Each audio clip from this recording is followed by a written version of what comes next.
With that, I think we can go ahead and bring up our next speaker, which actually is the moderator. I'm going to introduce our moderator for this panel. This moderator, so I was going through this coaching program, and it was all about direct response marketing. It was about putting out postcards and, find out what your home is worth online and, distressed sale properties, go to this link, and it worked. We got a lot of business from it. And one of my inquiries that came in was this buyer who was looking for property.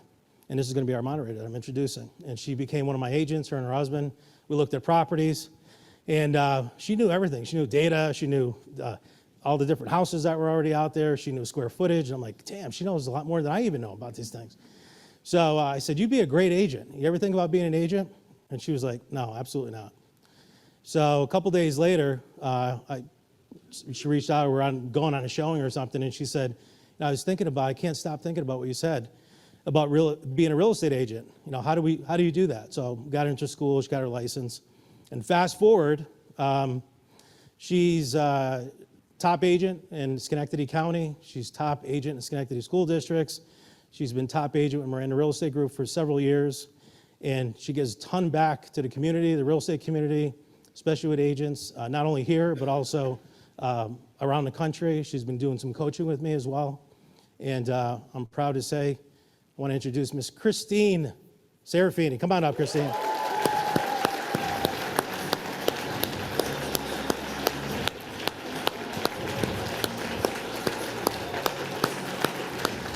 I'm going to start crying. Good job. You got it. I was almost going to start crying. No. Willie's a great guy. He's given me a lot, and I just give back to him. So I'm honored to be here as a moderator for 3 top producers that hopefully, if you have not, you will have the opportunity to work with. They're amazing. And I'm just going to go to my clipboard here. I just want to share with you, Willie did mention stats. Data tells a story, and I'm always looking at data. It helps me communicate to my clients better. And one of the stats I looked at for last year was over 1,900 agents of the 4,000 last year handled a real estate transaction. The average number of transactions those agents had was 14.6, which Capital District led nationally, which was 12. We kicked butt on that number. So those 1,900 agents really worked hard. Over 1,900. Don't quote me on these numbers. I'm just going, I don't want to give exact because I don't want to be in trouble later. But 14.6, that's really great. That's awesome. And of course, we've had this amazing surge over the last 3 years. Now we need to hone in on our skills. What have we learned? What's our strategies? What's our successes? And say, basics, what are we going to do to maintain those transactions?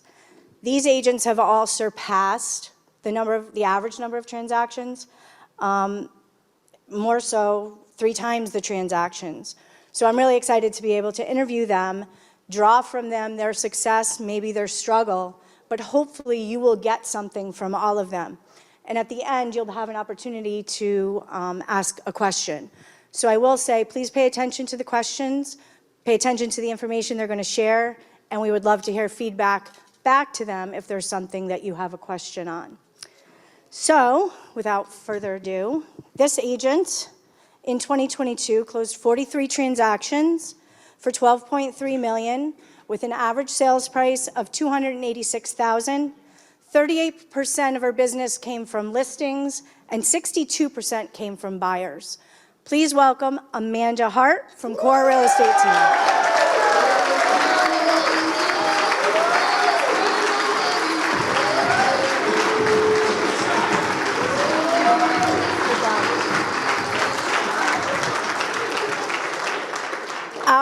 Our next agent in 2022 closed 48 transactions for $13.7 million with an average sales price of $283,000. 66% of her business came from listings and 34% came from buyers. Please welcome Jennifer Whipple from Miranda Real Estate Group.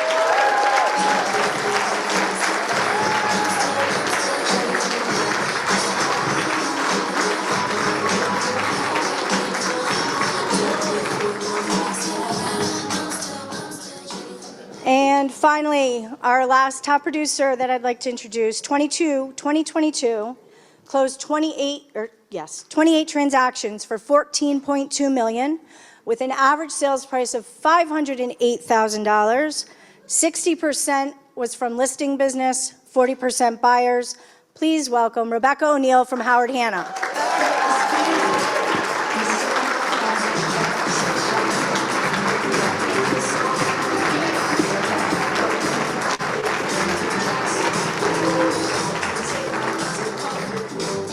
Welcome. Okay, let's get comfy. Let's do the right pose here. Strategic. And if anyone doesn't mind, I'm going to put a mint in my mouth because I have allergies and I don't want to start coughing. So, thank you. All right. Let's go, ladies. Okay. All right, so this is going to be, my first question is going to be for everyone. I have a few questions that are going to be specifically to an agent, but this is going to be for everyone to answer because I think they really have something great to offer here. So the first question is, and we'll start with Rebekah. In your experience, what is your most effective marketing and advertising method for you as a realtor? So I came from a family of entrepreneurs. My parents own a carpet cleaning restoration company in North Carolina, or South Carolina now. They sold their business to my sister, who now runs it. And they always taught me from a young age, at 5, when they started their business, that word of mouth and referrals is the best way to market your business. I don't pay for any leads. 80% of my business comes from referrals. Excellent. And through referral, do you have a system that you use to stay top of mind with them? For instance? I love pop buys. I do pop buys at least once a year with all of my clients. Every December, it's slower. I always pop by, drop something off to help stay top of mind. Mm-hmm. I think that's very important. Excellent. And do you have a newsletter or do you communicate in email format? Yeah, I do a newsletter, electronic newsletter, every 2 weeks. And I do at least 30 minutes every night on Facebook, just congratulating the babies, congratulating for softball, staying positive, being out there and just sharing everybody's wins. Awesome. Awesome. Jen? So what I do to stay top of mind as well is on social media, obviously liking everyone's posts and being involved with what's going on in their life. But I also spend the money farming in different neighborhoods where I sell.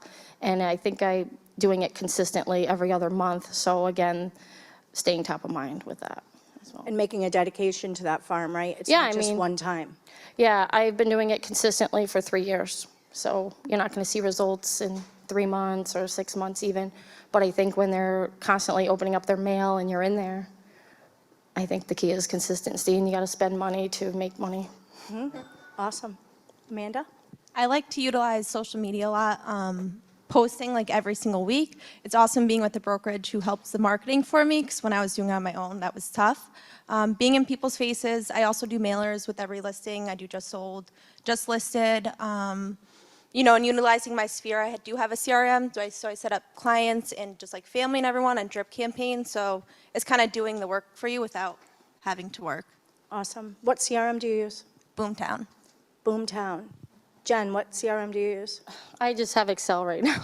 That's okay. I have an assistant, so we kind of, yeah, it's just basic right now, just so I can have all my clients together, names, phone numbers, addresses, and their birth dates. And clearly it works for the amount of business that you're doing. So you're grabbing them and you're keeping them in one place. Right. And Rebekah, what do you use? Well, I just found out a CRM doesn't work for me, and I stopped using it. I'm back to my Excel spreadsheet, and I'm looking into other options. Awesome. So. And I think the best, you know, I've heard it a lot in my training, the best CRM or database you have is the one that you're working, right? The one that you're utilizing and getting in front of people to create that TOMA, that top of mind. That's all what we're doing. And people that do business with who they know, like, and trust, all 3 of you, they're going to come back, which is awesome. Absolutely. Okay, I am going to start with a question for Amanda. Okay. Seeing your business is more closed buyers, right? Close more buyers than listings. How do you effectively negotiate deals and secure the best outcomes for your clients in a competitive market? So in the market that we have been experiencing since 2020, obviously it's been multiple offers, crazy, getting clients out to see, you know, a house at one time. They have to make a decision 30 minutes later. You have to set their expectations ahead of time to set them up for success. So letting them know, hey, this house is probably going to go 20, 30 above. If you really want it, that's what we're going to have to do here. There's other strategies you can change with an offer to make yourself more competitive, like waiving inspections, of course, or increasing that inspection threshold, and also making that relationship with the other agent on the other end is very important because they're going to want to work with someone they like and trust. So that's pretty much how I will set them up for success. And of course, if they're the type of buyer who wants to lowball everything, then we're probably going to see a home that's been sitting on the market for a few weeks. So it can change based on what your client's needs and expectations are. So you're pivoting your business to how you need to react to them. Yep. And set them Yeah, set them up. everyone's needs are different, so you kind of have to adapt with that. Awesome. Rebekah, given last year's average sales price of $508,000, I'm so jealous. How do you consistently generate high-quality leads and maintain a strong pipeline of potential clients?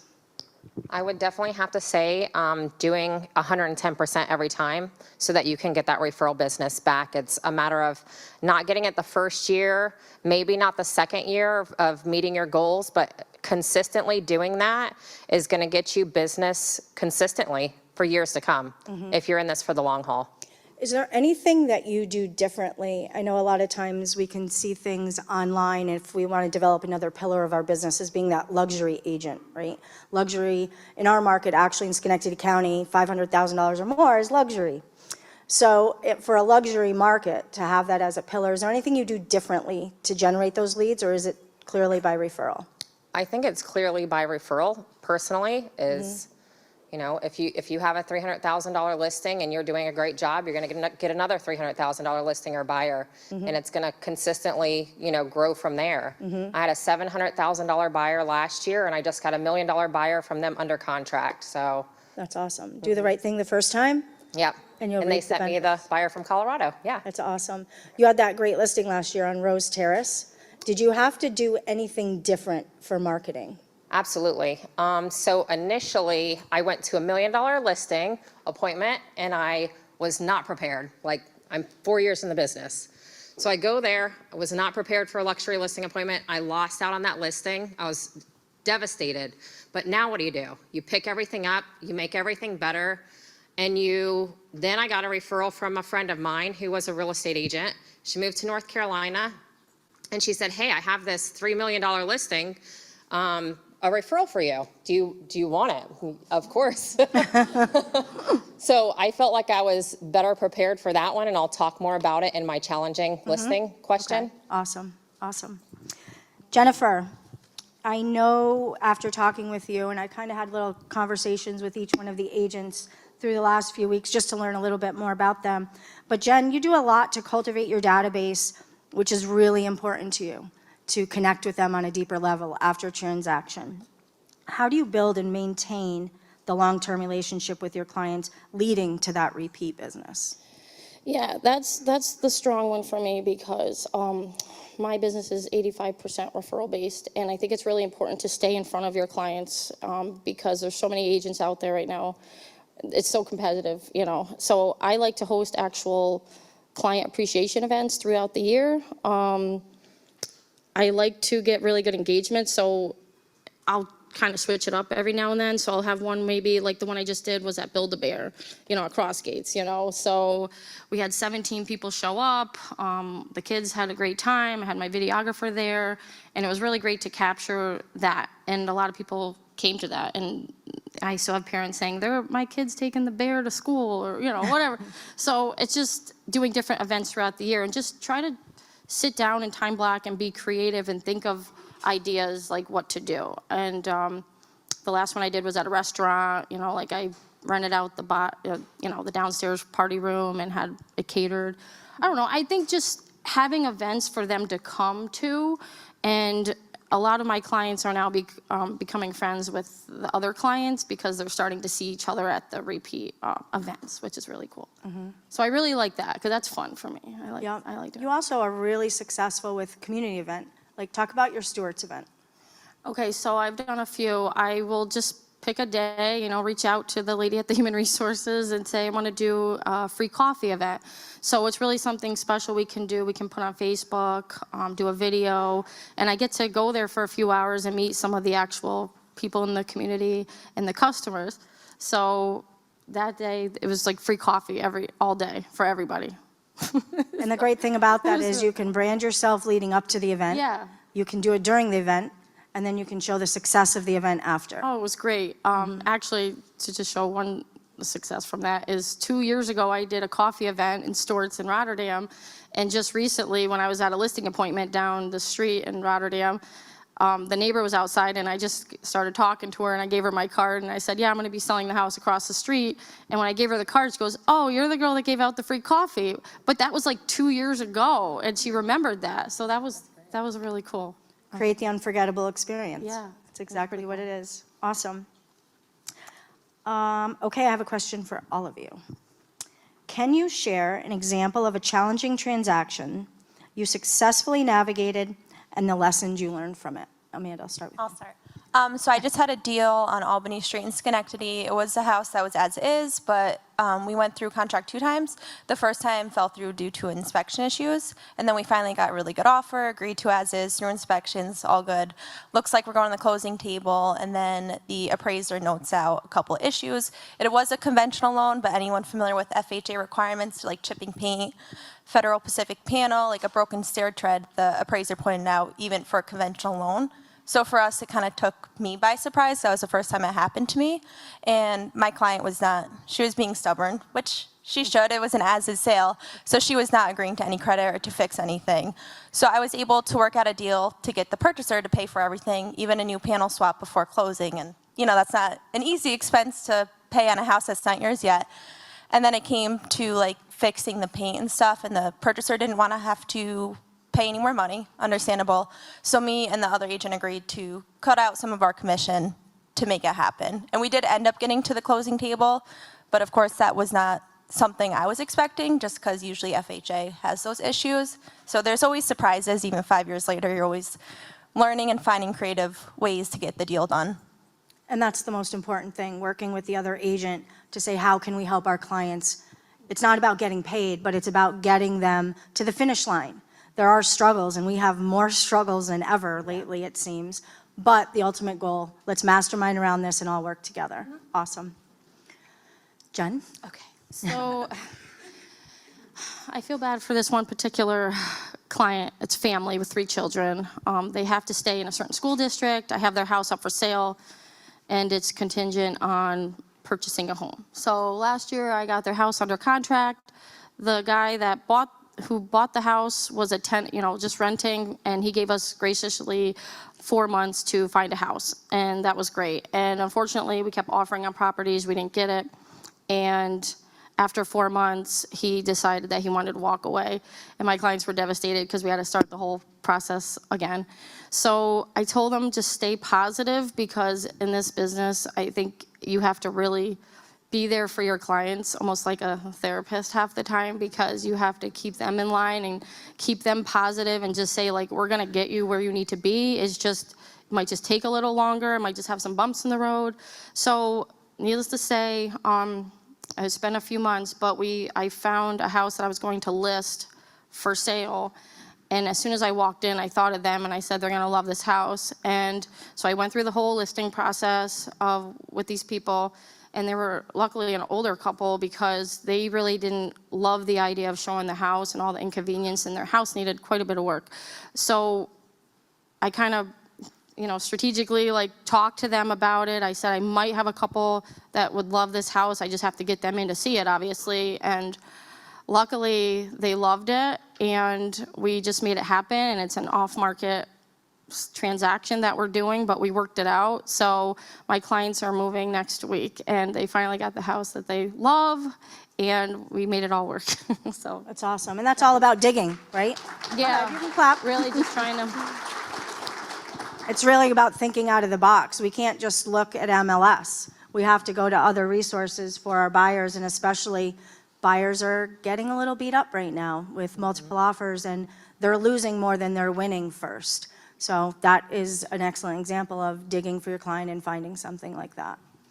Rebekah? So this one I did want to talk about, 21 Rose Terrace, once in a lifetime listing, who knows? I feel very lucky to have had that listing, and that I lost out on that $1 million listing first, so that I was so prepared for this one.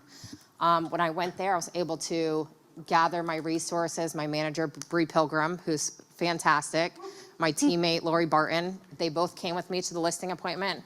I was prepared, I was confident. I was up against 5 other agents that I know of at least, and they're top producers in the area. They've done luxury listings. God blessed me with this listing, it was amazing. But I think they realized how hard I was gonna work because I was prepared. And then when I got the listing, I did everything that I could. I thought outside the boxes. I did a broker's open, which was just an incredible event. If you attended, it was 120 agents there. It was, Yep. we had my marketing department help me with all the marketing material. My mortgage lender and my ClearPath Mortgage and Matt Moore with Moore Insurance helped me with the Brokers Open, with sponsoring the food truck. We had a bar. We had entertainment from 85 Jiu-Jitsu, who helped with realtor safety. We just had giveaways. We had everything we could do to bring the people there. And my clients were gracious enough to allow 120 people in their $3.5 million home. So it was really awesome. It was a beautiful home. My marketing department at Howard Hanna, Amanda Pitcher, top notch. Everything I asked them to do, thinking outside the box to create all of this marketing material, to get information out to the city, to get information out to luxury buyers, to just appeal to everybody that I could. It was a very challenging transaction. So initially, the buyer that bought the house had 4 showings, 4 days, where I was away from my kids and my family. And then the home inspection was 2 days of home inspection, 8 hours each day, meeting with everybody. It was crazy. It was a very challenging transaction. We had a lot of stuff pop up. It wasn't, easy breezy, multiple offers, close, That's a type great, of that's a great transaction. niche, though, luxury market, invest, working with investors. I happen to work with a lot of investors, but it's nice to have a niche like that because you can create and cultivate something new in your business. Yeah. Because now you have a system and some tools in place that you never knew you had, Absolutely. that now that could be another transaction you could do, which is great. Awesome. Thanks for sharing. Let's see, Amanda, you closed 43 transactions last year as an independent agent. Great job. What strategies do you employ to manage your time effectively and handle a high volume of transactions? So every morning, at least for like 2 hours, I like to sit on my computer, do all my follow-ups, reach out to all the buyers who are looking, see what's available. Following up with their current transactions is always important. And just doing what I can, seeing new listings on the MLS, see potential listings, prepare for listing appointments. I think it's very important to start your day doing that because the rest of the day gets so busy and then you forget. And then I try to set up the rest of my day for appointments. The weekends, I always kind of set aside to be running around like crazy. But really managing your time is going to help you be successful because if you wake up not knowing what you're going to do, you're probably not going to do anything. So just kind of organizing your time, figuring out what you have to do and what you need to do, to get those appointments, get those listings, get those buyers under contract. Having a plan is the number one thing. Yeah, pretty Have much. a plan every day. My plan is to get up, put my makeup on, do my hair, and be ready for any time I need to do a video. Like that is just what I do. And it's not whether I have a bad hair day or not, you just have to have a plan, right? And I went to a Inman conference this year, and one of the speakers, it resonated with me, who needs your A game today? And I ask myself every day, who needs my A game? What buyer or seller out there right now could I share something with that they don't know? And that's something that's always good, to have that plan or have that thought in your head. So thank you for sharing that. Rebekah, I know relationships in the real estate community are really important to you. How do you approach working with other real estate professionals, such as lenders, attorneys, inspectors, to ensure smooth transactions? I think, first of all, it's important to know your client, their personality, and what they really need. And it's important to know your lenders, your attorneys, and their personalities and how they work. And to pair them up is one of the most important things you can do is My mother-in-law's in a transaction right now, and she really needs her hand held. Less work for me, because now I'm sending her to my attorney that's really gonna hold her hand, walk her through that transaction. The lender's holding her hand, walking her through that transaction. It's gonna help us get to the end. And my mother-in-law, hopefully, in the end, will still love me. So will Giovanni. Awesome, awesome. Jen, this question is for you, and I mean, it can be for Rebekah too, but both of you are mothers, and me too, and I know this can be challenging. Jennifer, how do you handle the demand of a fast-paced real estate career while still being present for your children and family? So that's been one I've had to navigate through the years, and my family and my children are my first priority, and I know that I need to use real estate as my vehicle to get to what we need. So I have like a really good focus of how many houses or the volume that I need to make per year to sustain our, how we want to live and the vacations that we want to take. So that is huge. I do have leverage. I have an assistant in the office, which is amazing. And the team also, agents that we have that are always willing to help to show some houses for me, because the nights and the weekends, I really like to be home with my children, and that's like really my priority. So if I have to work with another agent to maybe split 50-50 on the buy side for some buyers, I'm okay with that. I'm really like hard on getting listings, because that's where I can leverage my time the best. Mm-hmm. And the leverage is most important, Yeah. right? You get one chance to be a mom, you get one chance to be a wife or a Yep. spouse, husband, and let's face it, divorce rate's high, and that softball game, I know I went through it for 6-7 years. If I missed it, I would never get it back. So the balancing act is really important. Rebekah, if you want to add to that. Absolutely. I would say it's probably really difficult for me because I don't have family in the area. My mother-in-law just moved back, so we're hoping to get her closer to home so that she can help out a little bit more, but it's mostly me and my husband, and we just try to do what we can. And I definitely think that my kids should be involved in sports, so it's very difficult. And you get one just gotta time to figure do it that. out, yeah. You got to figure it out, right? Yeah. It's make day it by happen. day. Yeah. I have actually, it's not on here, but I hope I don't set you off. But it sounds like doing the business that you do, I think you'll be able to answer it. January 1st comes, you're wrapping up, actually November, December are coming.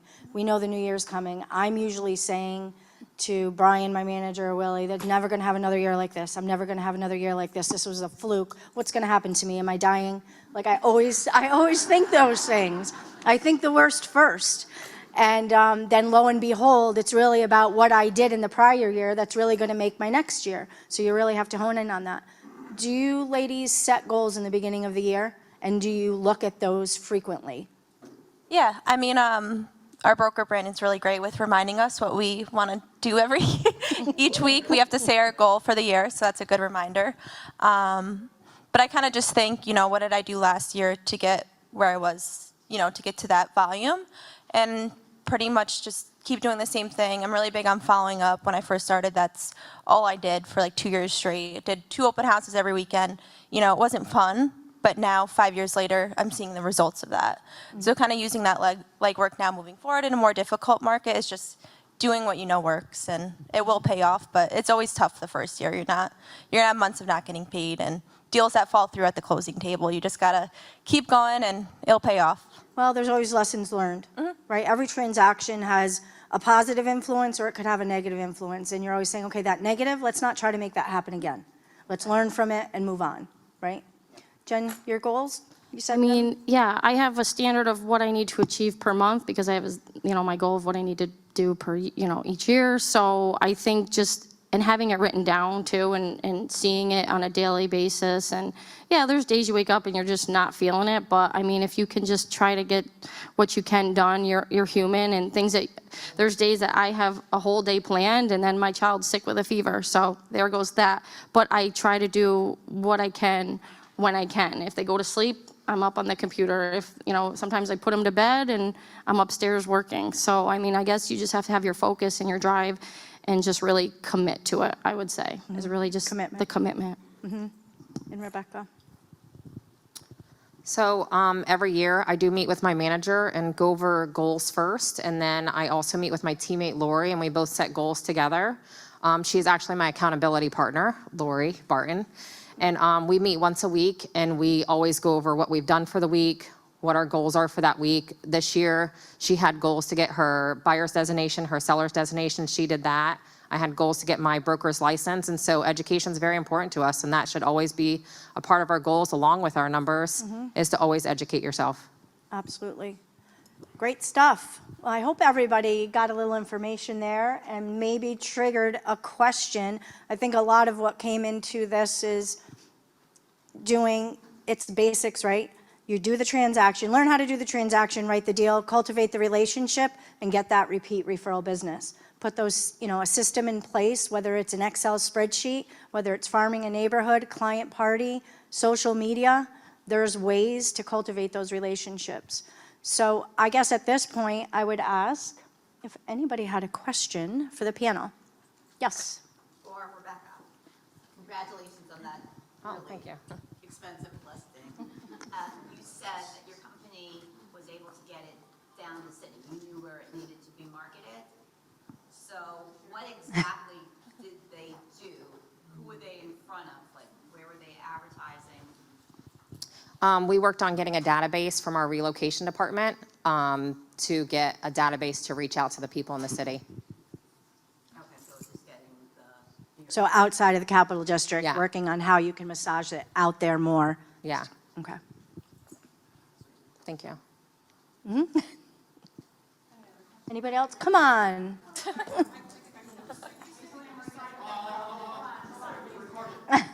Sorry. So Rebekah, you said that you decided that a CRM didn't work for you and a spreadsheet was better for you. Can you expand on that, why the CRM wasn't working versus an Excel spreadsheet? I felt like it was too complicated.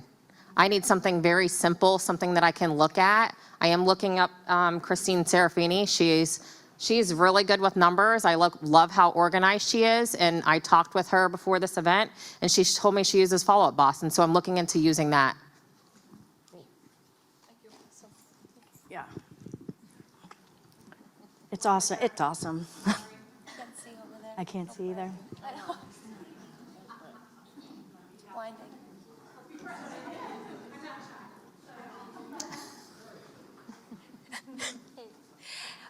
So I know all of you have a few years under your belt, but for someone that's just entering the field, what would you say was the biggest unexpected occurrence, whether it was positive or seen as a hurdle or something to overcome when you got into the business?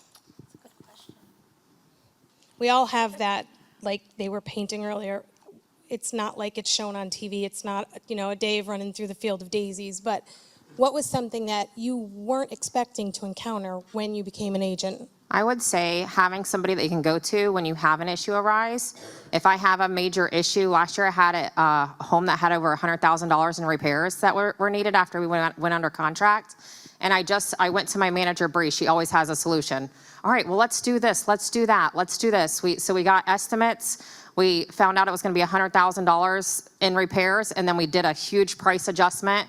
We remarketed the house, and we were able to get it sold and under contract. So having somebody that you can go to that is able to give you their knowledge, their experience, and be available is most important. Thank you. Yeah, I have to agree with that. When I joined, I had a lot of good experienced agents who guided me through, because your first transaction, you have no idea what you're doing. So having a good peer to help you through that, I think, was huge. And, like I said, every transaction I'm still learning new stuff, so it's never going to end. And also building like a good inspection, company that's your go-to lawyer, go-to lender, like that's huge as well. I'd say for me, when I first started, I was 21 years old. So, and obviously I know a lot more now than I did then. But my biggest hurdle then was, well, you're so young and you're trying to sell my house, and I get it now. But, so that was like the biggest hurdle, is just being maybe on the younger side and them maybe not trusting me or thinking I could do the job, which I don't. I'm glad that they didn't hire me, I think, at the very first, because I didn't have, well, you know why? Because I didn't have that support where I first started, right? I didn't have that, or the company or a mentor to really fall back on. So no wonder why, I think that's definitely the it's key to huge. success, is a mentor or an accountability partner. What I did when I wanted to pivot my business, it's almost 8 years ago. My kids were starting college, and I was like, oh my God, how am I going to pay for this? Real estate, you can make as much or as little as you want. I want to make as much as I can right now because I have 2 kids that I do not want to say no to any education that they want to go to. And I was in another mastermind, and I go to national speaking events all the time. And that one person, and even I will say broker, owner, manager, have told me, go pick out a top agent in your capital district, in your industry, that you admire, that you see has been successful for a number of years and has carried themselves through the industry with strong shoulders and has good respect. And that's exactly what I did. She was here last year. I called Fran Callahan 8 years ago. We met at Union Cafe, had the conversation. There was no rocket science about her business. It was an Excel spreadsheet, and it was staying top of mind and doing the basics. Community events, now we're more engaged with social media and just doing the right thing with your next transaction and then following up after. It's funny you say that because Jennifer is someone that I've been admiring for a while. We're friends on Facebook, and when you realize who I am, you'll be like, oh, Erica's mom. But she's somebody that I've been admiring, and I've been watching how she does business. Not all the celebrations, but how she operates throughout her business. And it's inspiring because she doesn't flash herself. She's not like, oh, check me out. I see all of it. I see the hard work, and I see all of the celebration that she has. And you can tell that she's very methodical and she's very consistent, and I like that. What's your name, honey? Tracy Brown. Tracy Brown, Jennifer Whipple, you're hi, gonna have a Tracy. coffee appointment. I know. She's like, Yes, we definitely can. That's awesome. That's awesome. And you'll always remember it. I'll always remember my coffee appointment. Thank you so much. Yeah, that's awesome. Thank you so much. Yes, I do know who you are. I just can't see with these bright lights. Yeah, like I said, I just try to time block, and I try to think of some creative ideas, like, because obviously there's so many agents out there. How are you going to stand apart from each other? And I just do what feels right to me. I just love my clients so much. That's like my motto. I love my clients, and I do love on them, and I spend money on them, and I don't care because my business comes from them. So That's awesome. that's what I do. I think they've done a great job. About a round of applause for these ladies. You stay there. Come on, ladies. Thank you. Great job, guys. Great job. All right, Christine, I'll switch sides with you. We'll stay here. So, great job, right? How about another round of applause for these Awesome. guys?